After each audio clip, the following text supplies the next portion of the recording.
आगे चलते हैं अगले सवाल की तरफ। A conducting rod of resistance R moves uniformly with constant speed v in uniform magnetic field. If the rod keeps moving uniformly, then amount of force required is equal to. तो ये काफ़ी आसान सवाल है। तो बेसिकली होगा क्या, जब ये रॉड मूव करेगी मैग्नेटिक फील्ड में जो अंदर की तरफ है, तो इस रॉड में क्या होगा, एक इंड्यूस होने वाला है ईएमएफ। तो रॉड जब ये मूव करेगी तो v क्रॉस b की डायरेक्शन में एक ईएमएफ यहाँ पे इंड्यूस होगा, और ईएमएफ यहाँ पे इंड्यूस होगा तो सर्किट में बेटा एक रेजिस्टेंस और लगा हुआ है R, और इसका खुद का रेजिस्टेंस स्मॉल r के बराबर है। तो इस सर्किट में करंट फ्लो होने लगेगा, और इस करंट की वैल्यू होने वाली है E upon R plus R के बराबर। अब यदि इस कंडक्टर में करंट फ्लो होने लगा है और मैग्नेटिक फील्ड अंदर की तरफ है, तो इसके ऊपर एक फोर्स जो है ऑपोजिट डायरेक्शन में लगने लगेगा। तो भाई यहाँ पे फोर्स जो है लगने लगा है। फोर्स की वैल्यू कितनी है, ILV के बराबर। ये मैग्नेटिक फोर्स यहाँ पे लग रहा है। हमें इसे कांस्टेंट स्पीड से चलाना है, तो कांस्टेंट स्पीड से चलाना है, इसका मतलब एक्सेलरेशन 0 होना चाहिए। एक्सेलरेशन 0 होना चाहिए, इसका मतलब नेट फोर्स 0 होना चाहिए। इसका मतलब जितना फोर्स पीछे से लग रहा है उतना ही फोर्स हमें एक्सटर्नली लगाना होगा, तब हम इसको यूनिफॉर्म स्पीड से ले जा पाएंगे। तो F एक्सटर्नल रिक्वायर्ड जो है वो आ जाता है आपके पास ILB के बराबर। करंट है हमारे पास E upon R plus R, length जो है इसकी L के बराबर है, मैग्नेटिक फील्ड B के बराबर है, तो इतना फोर्स हमें चाहिए होगा। सो ELB upon R plus R के बराबर फोर्स हमें चाहिए होगा। एक सेकेंड और, इंड्यूस्ड ईएमएफ हमने क्या लिखा है, E। अच्छा, E की वैल्यू तो लिखी नहीं है, E की वैल्यू BVL के बराबर है, तो B square L square V upon R plus R हमारा आंसर होगा। ठीक है, ईएमएफ इंड्यूस की वैल्यू BVL मैंने लिख दी, तो BVL into BL upon R plus R, तो B square L square V upon R plus R हमारा आंसर होने वाला है। तो आंसर चेक कर लीजिए, आंसर C जो है हमारा बिल्कुल सही आंसर है। तो एक इंपॉर्टेंट अनाउंसमेंट है आपके लिए, अनअकैडमी प्रोडिजी का जो है टेस्ट होने जा रहा है 23 जनवरी से 10 AM ऑनवर्ड्स। और इस अनअकैडमी प्रोडिजी में यदि आप एक्सेल करते हैं तो आप 20 लाख तक का जो है कॉलेज ग्रांट जीत सकते हैं। ये जो टेस्ट है ये class 7th, 8th, 9th, 10th और 11th और 12th के स्टूडेंट्स जो जेई और नीट की प्रिपरेशन कर रहे हैं उनके लिए खासकर होने वाला है। इस टेस्ट में आप ऑल इंडिया लेवल पर compete तो कर ही रहे होंगे, और साथ में एक्साइटिंग ऑफर्स और प्राइजेस, स्कॉलरशिप भी जो है यहाँ पे होने वाली है, जो मैं अगली स्लाइड में आपको बताऊंगा। इसमें एनरोल करने के लिए आपको कोड इस्तेमाल करना है NKC सर लाइव। आप यहाँ पे कोड जब भी आपको मांगे तो आप ये कोड जो है जरूर एंटर करना वहां पे। अब यहाँ पे प्राइजेस और स्कॉलरशिप की बात कर लेते हैं। तो rank 1 MacBook air, rank 2-3 iPhone, rank 4 और 5 एप्पल आईपैड, और रैंक 6 to 40 के लिए अमेजॉन इको डॉट, और रैंक 41 से 100 के लिए अमेजॉन के वाउचर्स यहाँ पे मिलेंगे। और टॉप 500 बच्चों को जो है अलग अलग स्लैब्स में जो है स्कॉलरशिप यहाँ पे लिखी हुई है कि टॉप 10 बच्चों को 100% स्कॉलरशिप, और 11 से 25% जो रैंक के बच्चे हैं उनको 75 scholarship, and so on up to 500 rank तक स्कॉलरशिप भी आपको मिल जाएगी। बस आपको जो है इस पेपर में जो है आपको एक्सेल करना है। अब इस टेस्ट की प्रिपरेशन के लिए भी एक प्रैक्टिस टेस्ट है। अब इस प्रैक्टिस टेस्ट कब होने जा रहा है, 16 जनवरी को जो है ये टेस्ट होने जा रहा है, प्रैक्टिस टेस्ट। और इस टेस्ट में एनरोल करने के लिए फ्री में आप NKC सर लाइव जो है कोड का इस्तेमाल जरूर करिएगा। आप प्रैक्टिस टेस्ट अटेम्प्ट कीजिए, आपको पता लगेगा कि प्रोडिजी में किस तरह के सवाल आने वाले हैं, और अनअकैडमी प्रोडिजी को जो है आप एकदम बढ़िया एक्सेल अच्छे मार्क्स लाइए और स्कॉलरशिप और इनाम जो है जीतिए। उसके बाद कुछ बैचेस की इंफॉर्मेशन है। ये एक फास्ट ट्रैक रिवीजन बैच जो है स्टार्ट होने जा रहा है 19 जनवरी को। ये सिर्फ यही बैच नहीं, तीनों ही बैचेस जो है 19 जनवरी को जो है लॉन्च होने जा रहे हैं। इन बैचेस में जो है टॉप एजुकेटर्स आपको पढ़ाने वाले हैं। ये बैच रिवीजन के लिए है, जेई मेन 2022 के लिए। ये जेई मेन और एडवांस के लिए जो है ये बैच स्टार्ट हो रहा है। ये 2023 के मेन और एडवांस के जो एस्पिरेंट्स हैं उनके लिए है, और ये लास्ट मिनट रिवीजन कोर्स है जो जेई मेन 2022 के एस्पिरेंट्स हैं उनके लिए। इस बैच में जो है 3 मंथ का रिवीजन कोर्स है। ये टॉप एजुकेटर्स यहाँ पे पढ़ाने वाले हैं, और प्रॉब्लम सॉल्विंग के साथ साथ कॉन्सेप्ट भी आपको यहाँ पे बताए जाएंगे, और थ्योरी और MCQ जो है वो भी यहाँ पे हम डिस्कस करेंगे, वो तो जेनरिक सी बात है। ये क्लास 11th और 12th जो है प्रिपरेशन यहाँ पे कराई जाएगी, और director of nucleus education Kota के लोग जो है यहाँ पे पढ़ाने वाले हैं, और बैकलॉग कवरेज जो है यहाँ पे आपको मिल रहा होगा। ये भी 3 मंथ का रिवीजन कोर्स है, टॉप एजुकेटर्स यहाँ पे पढ़ाएंगे, और MCQs और ढेर सारे कॉन्सेप्ट जो है यहाँ पे बताए जाने वाले हैं। इसके बाद all India mock test series जो है जेईई मेन 2022 के लिए यहाँ पे हो रही है और ये 23 जनवरी को होगा और हर संडे 2 से 5 बजे ये टेस्ट होने वाला है। इस टेस्ट में आप ऑल इंडिया लेवल पर तो compete कर ही रहे होंगे, ये बताने की अब जरूरत नहीं है कि ऑल इंडिया लेवल पे compete कर रहे होंगे, आपको पता है ऑल इंडिया लेवल पे compete कर ही रहे होंगे। और जो बहुत ज़्यादा इंपॉर्टेंट है जेईई और नीट की प्रिपरेशन के लिए, यहाँ पे जो क्वेश्चंस हैं वो क्यूरेट किए हैं बहुत ही एक्सपीरियंस टॉप एजुकेटर्स ने और डिटेल्ड सॉल्यूशन जो है आपको इन क्वेश्चंस का मिलने वाला है एग्जाम के बाद। और आपको यहाँ पे जो है टेस्ट रिपोर्ट जो है मिलने वाली है, जो आपने टेस्ट दिया है, जिस तरह से आपने सवाल अटेम्प्ट किए हैं, जितने टाइम में कितने सवाल छोड़े हैं, ये सारी रिपोर्ट आपको डिटेल आपको मिलने वाला है। उस रिपोर्ट की हेल्प से आप आइडेंटिफाई कर सकते हैं आपके जो वीक एरियाज हैं और उनको इंप्रूव कर सकते हैं जेईई मेन से पहले। और 200 लर्नर्स इस टेस्ट सीरीज में उनको स्कॉलरशिप जो है मिलने वाला है और इस टेस्ट सीरीज में एनरोल करने के लिए आपको इस्तेमाल करना है NKC सर लाइव। अब सबसे बेस्ट न्यूज़ जो है वो ये है कि प्लस का जो सब्सक्रिप्शन है, प्लस सब्सक्रिप्शन जो है, यदि आप 24 मंथ का सब्सक्रिप्शन अभी बाय करते हैं तो 3 मंथ का फ्री एक्सटेंशन जो है आपको यहाँ पे मिलेगा और यदि आप 18 मंथ का सब्सक्रिप्शन बाय करते हैं तो 3 मंथ का सब्सक्रिप्शन आपको फ्री में मिलने वाला है।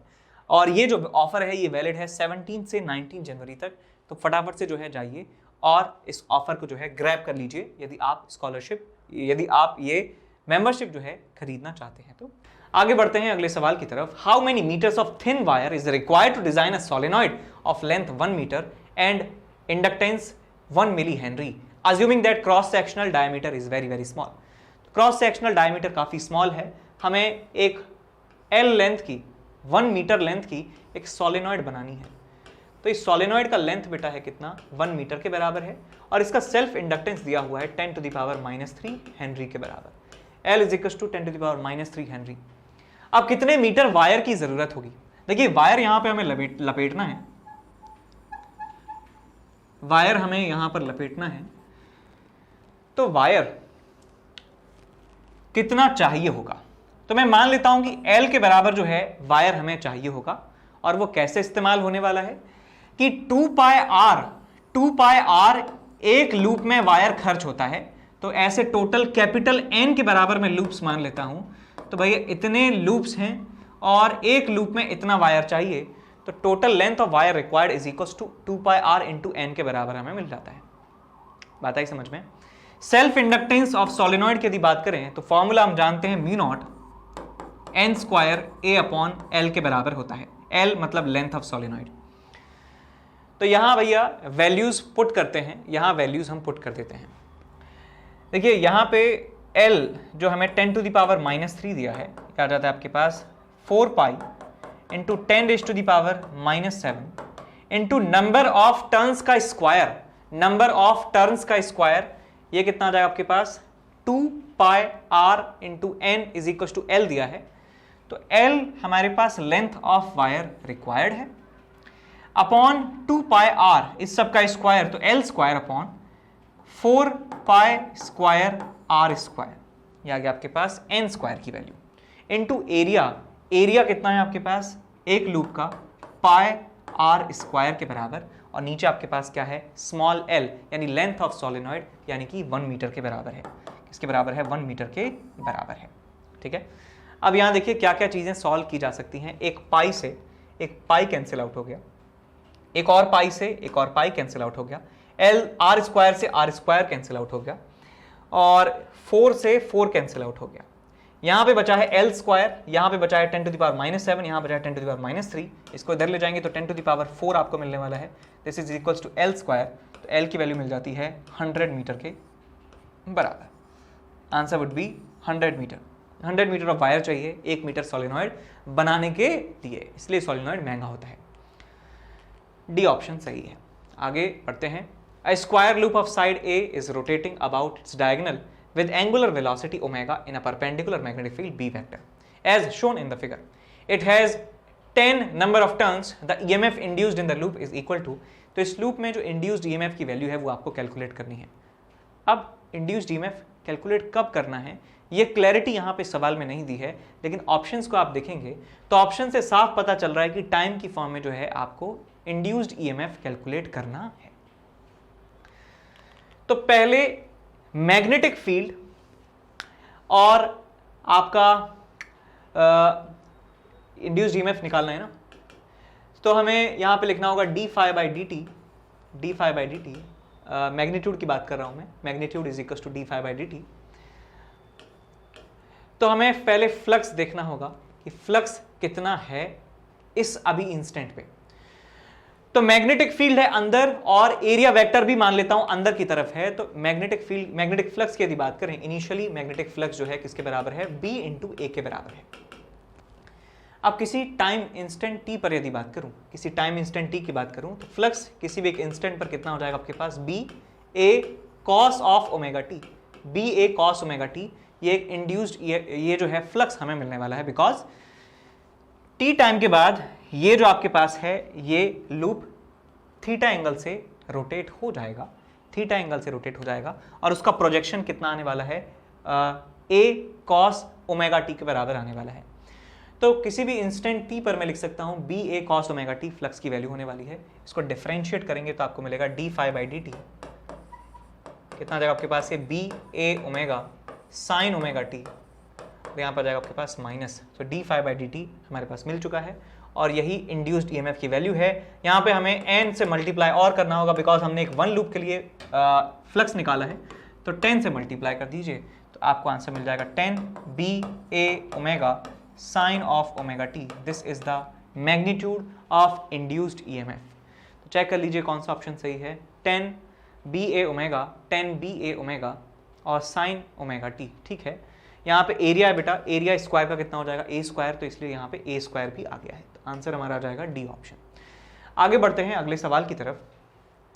अ conducting rod A B of length 1 metre, length जो है ए बी रॉड की 1 मीटर के बराबर है। अब पेन दूसरा लो यार, 1 मीटर के बराबर है, moving at a velocity 4 metre per second, making an angle 30 degree with its length. Uniform magnetic field 2 tesla exist करता है perpendicular to the plane of the motion, then आपको बताना है। तो VA माइनस VB और VB माइनस VA आपसे पूछा गया है, A और B दोनों एंड्स के अक्रॉस पोटेंशियल का डिफरेंस। तो मैं आपको ऑलरेडी बता चुका हूं जो EMF इंड्यूस होता है वो होता है आपके पास BVL परपेंडिकुलर हो जाए, या इसको BV परपेंडिकुलर इंटू L लिखा जा सकता है, और इसका डायरेक्शन जो है पोलैरिटी देखा जाता है V क्रॉस B से, V क्रॉस B से इसका पोलैरिटी देखा जाता है।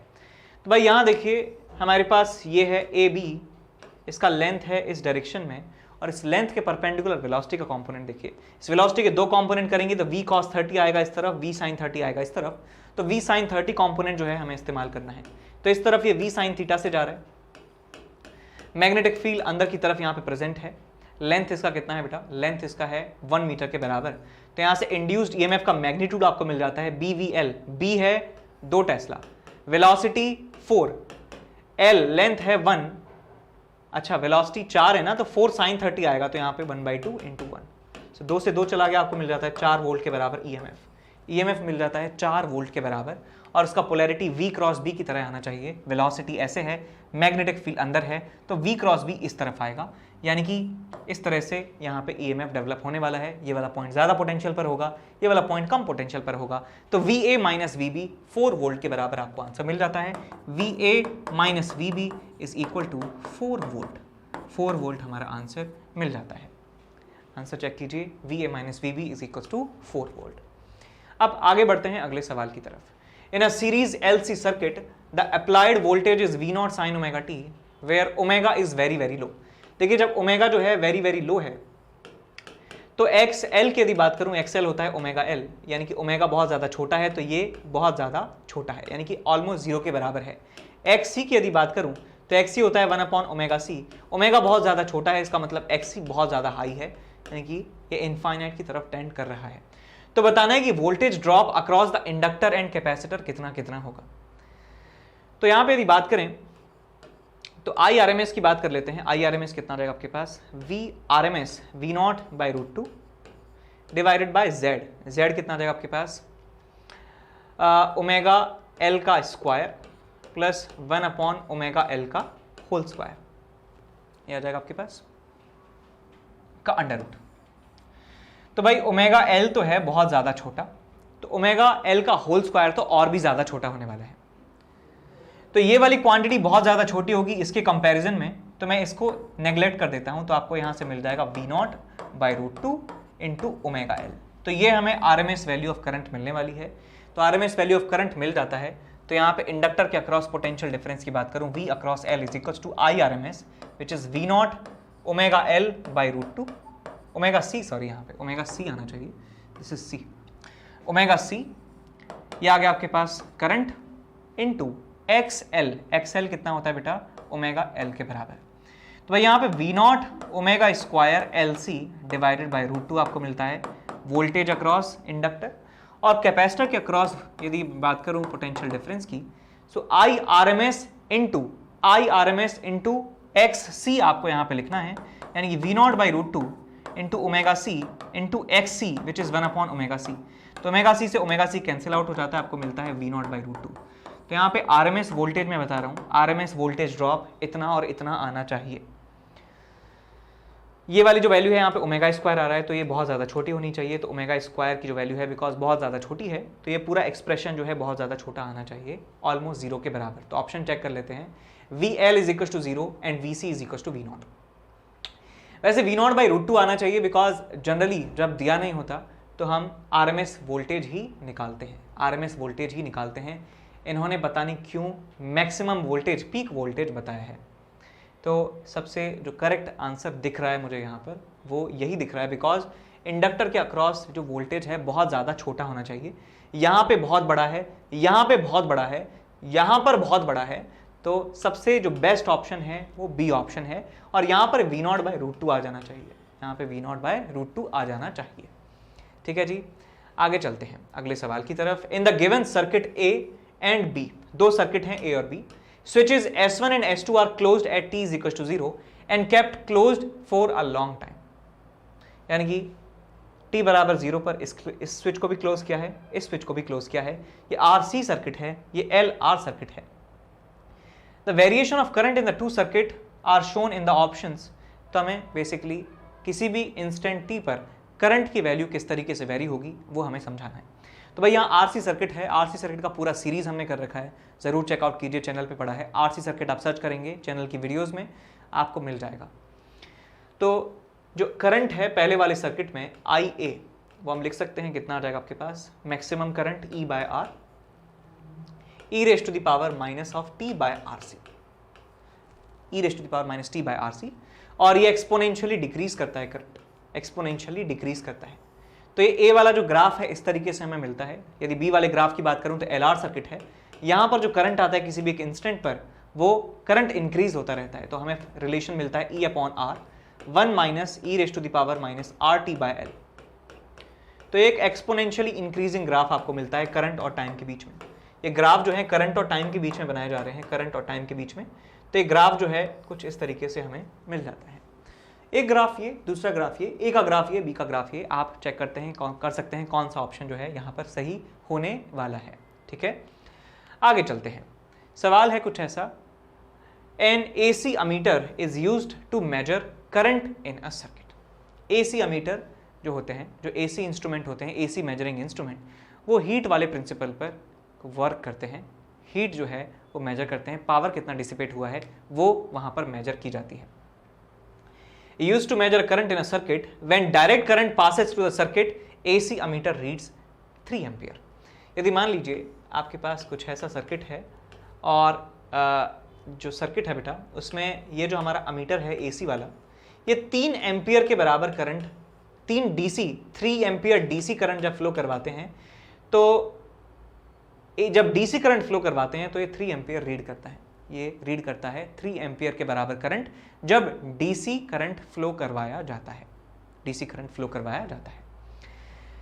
When another alternating current passes through the circuit, the AC ammeter reads 4 ampere. तो जब AC करंट फ्लो करवाते हैं तो ये अमीटर मेजर करता है 4 एम्पियर के बराबर।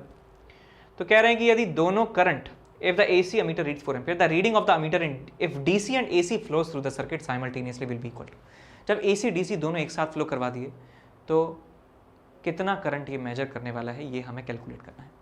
देखिए भैया, ये जो है, जो इंस्ट्रूमेंट है AC जो है, अमीटर जो है सॉरी, ये हीट वाले प्रिंसिपल पे काम करता है, पावर डिसिपेटेड जो है कैलकुलेट करता है। तो पहले वाले केस में जो पावर डिसिपेट होती है वो आई स्क्वायर आर के बराबर होती है, यानी 3 स्क्वायर इंटू आर के बराबर पावर डिसिपेट होती है। दूसरे वाले केस में यदि बात करें तो आई स्क्वायर आर, आई RMS पड़ता है ये, 4 स्क्वायर इंटू आर के बराबर जो है यहाँ पे जो है पावर डिसिपेट होती है। अब यदि इन दोनों करंट्स को एक साथ फ्लो करवा दिया जाता है तो रीडिंग में मान लेता हूँ आई के बराबर आती है, तो वहाँ पे पावर का डिसिपेशन कितना होगा, आई स्क्वायर इंटू आर के बराबर। सो जो डीसी करंट है उसकी वजह से पावर डिसिपेशन इतना, एसी करंट की वजह से पावर डिसिपेशन इतना, और जो हमारे पास रिजल्टेंट करंट जो पड़ेगा वो उसकी वजह से पावर डिसिपेशन इतना। आर आर आर जो है वो कैंसिल आउट हो गया, 3 square plus 4 square is equal to I square है, तो आई आपको मिल जाएगा 9 प्लस 16 का अंडर रूट, कितना आ जाएगा आपके पास 5 एम्पियर के बराबर। तो रीडिंग जो होने वाली है वो 5 एम्पियर के बराबर होगी, 5 एम्पियर के बराबर होने वाली है रीडिंग। आंसर आ जाएगा आपके पास 5। नेक्स्ट क्वेश्चन यहाँ पे डिस्कस कर रहे हैं। क्वेश्चन में आपको दिया है if the current through an inductor of 2 Henry is given by this expression, then the voltage across the inductor is equal to। तो इंडक्टर के अक्रॉस पोटेंशियल डिफरेंस का फॉर्मूला हम जानते हैं कि पोटेंशियल डिफरेंस होता है आपके पास L di by dt, L di by dt, L di by dt। यहाँ पे मैं मैग्नीट्यूड की बात कर रहा हूँ, और यदि आप साइन के साथ देखना चाहें तो minus L D I by D T आप लगा सकते हैं। This is the potential difference across the inductor, V L इसे लिख सकते हैं। तो हमें करंट दिया हुआ है, तो करंट का डिफरेंशिएशन हमें करना है टाइम के साथ और मल्टीप्लाई करना है एल से। तो यहाँ minus L D I by D T, यानी differentiation of I sine T, sorry T sine T, T sine T with respect to time.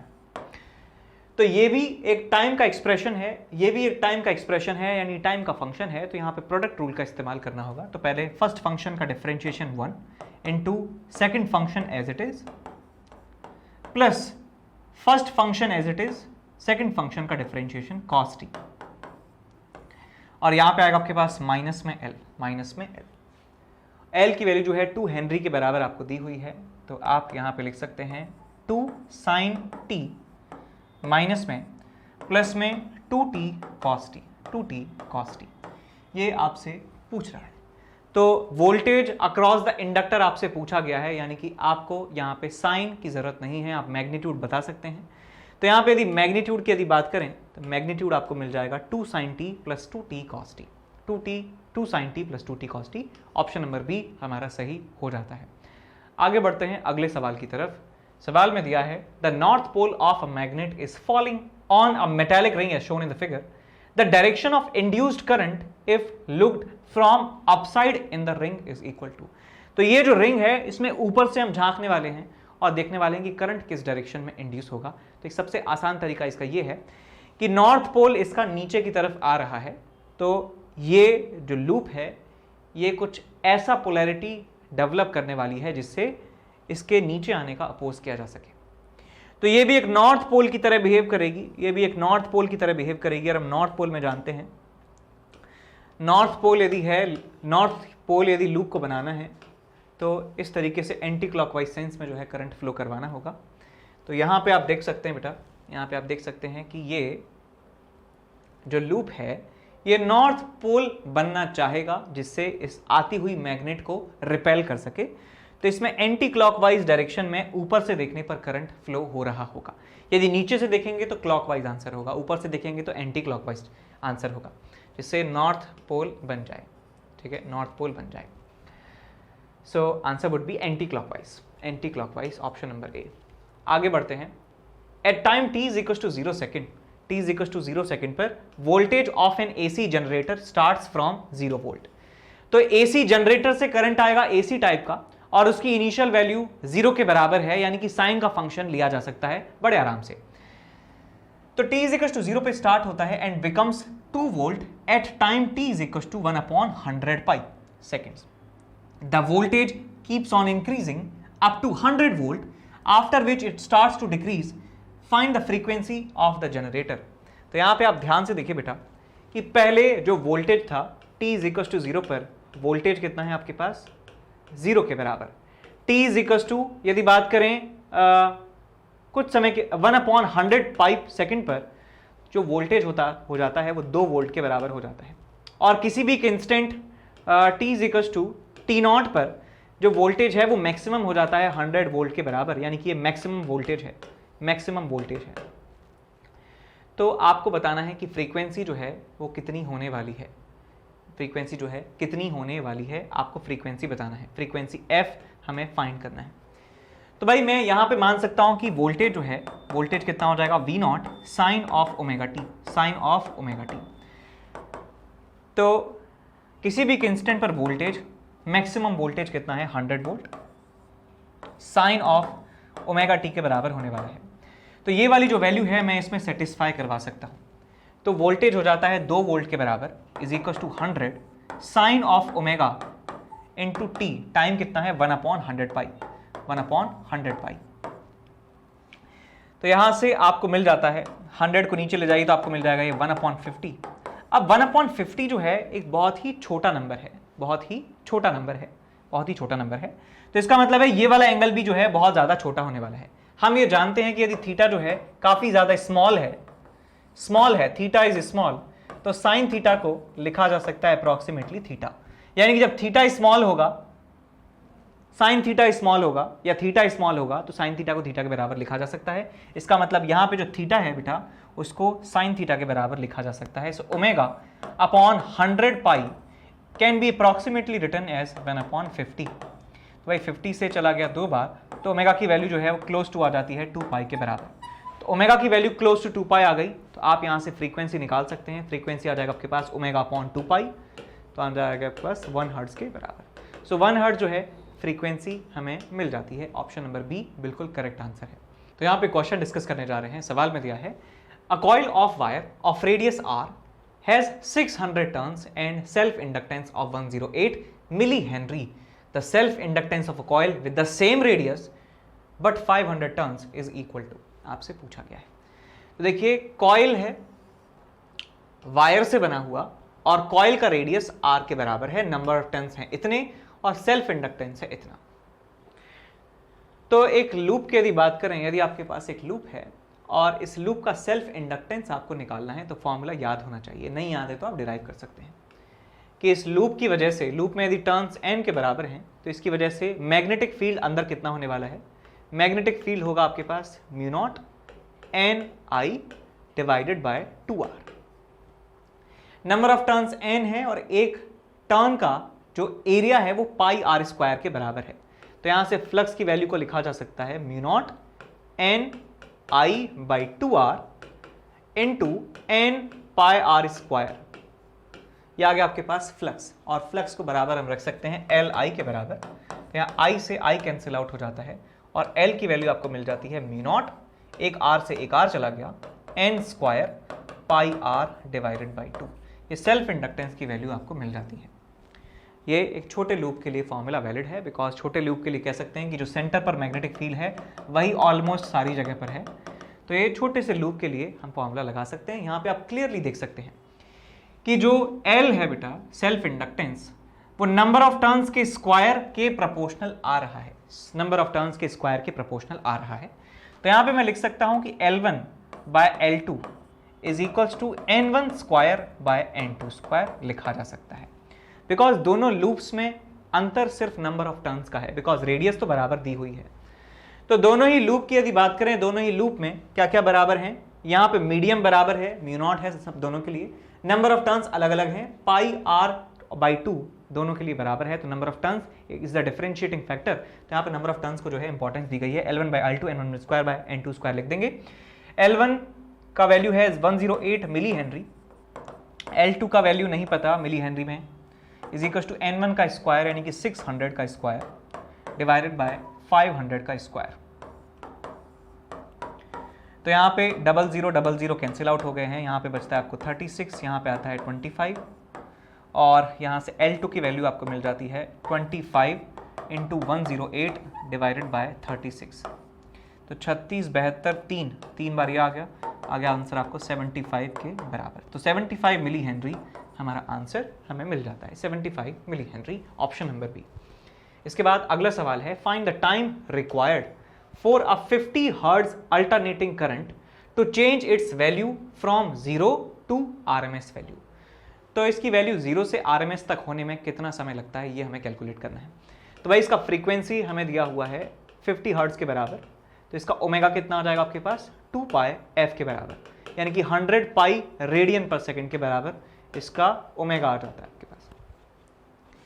तो मैं मान लेता हूं करंट की वैल्यू है हमारे पास I not sine of omega T 100 pi T. T बराबर 0 पर करंट की वैल्यू 0 के बराबर है, और टी बराबर टी पर मान लेता हूं करंट की वैल्यू हो जाती है आरएमएस के बराबर, यानी 1 by I not by root 2 के बराबर।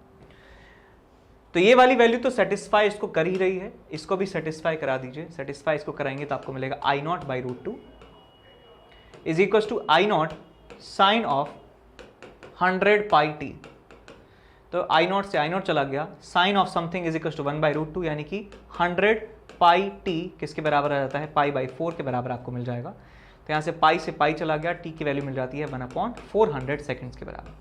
तो 1/400 सेकेंड्स के बाद इसकी जो वैल्यू है 0 से आरएमएस के बराबर हो जाएगी। सो 1/400 इसको 1000 से मल्टीप्लाई कर देंगे तो मिली सेकेंड में आंसर आ जाएगा। 400 से गया है 2.5 बार, सो 2.5 मिली सेकेंड हमारा आंसर हो जाएगा। तो एक आंसर है 2.5 मिली सेकेंड। ठीक।